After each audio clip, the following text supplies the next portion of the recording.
L'Église de Terre Sainte vit une très grande frustration vis-à-vis de ce qui se passe aujourd'hui en Syrie, en Irak, parce que nous sommes si proches, nous sommes à 229 km de Damas, nous sommes à 235 km de Beyrouth, à 800 de Bagdad, et nous sommes au courant de ce qui se passe chez nos frères syriens, mais nous ne pouvons pas les accueillir, parce que la frontière qui aujourd'hui sépare la Terre Sainte de la Syrie, Israël de la Syrie, est aujourd'hui interdite aux ressortissants syriens. Il n'y a pas de chrétiens syriens qui pourraient venir se réfugier, comme ils l'ont pu le faire dans le passé, en Israël, ni en Palestine d'ailleurs.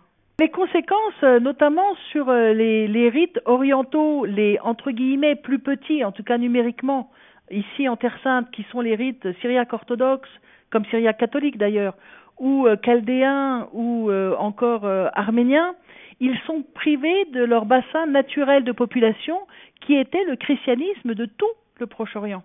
En étant privés, eh bien, en fait, ce christianisme du Proche-Orient est toujours venu revitaliser l'Église de Terre Sainte dans ses rites orientaux, syriaques, arméniens et chaldéens, et aujourd'hui, c'est plus possible. Donc, il y a le risque pour la Terre Sainte de voir diminuer, voire disparaître dans quelques années, certains des rites orientaux.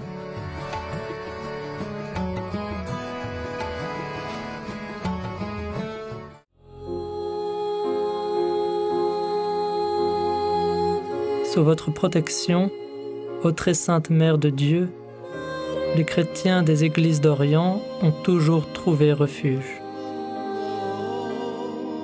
Rassemblez les chrétiens d'Orient et d'Occident dans l'amour de votre Fils, afin que l'unité des églises ressemble à celle de la Trinité sainte, du Père et du Fils et du Saint-Esprit.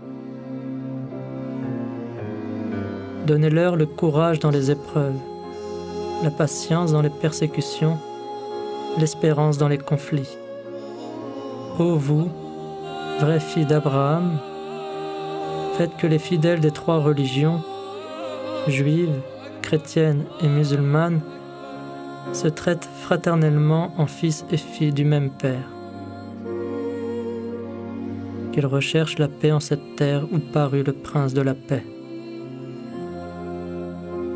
Dans la fidélité à l'Église et à sa mission, inspirez aux frères d'Occident la gratitude envers leurs frères d'Orient et à tous la charité qui fait vivre et croire au salut que le Père offre à tous les hommes. Ô Vierge, comblée de grâce et de bénédiction, intercédez pour nous. Amen.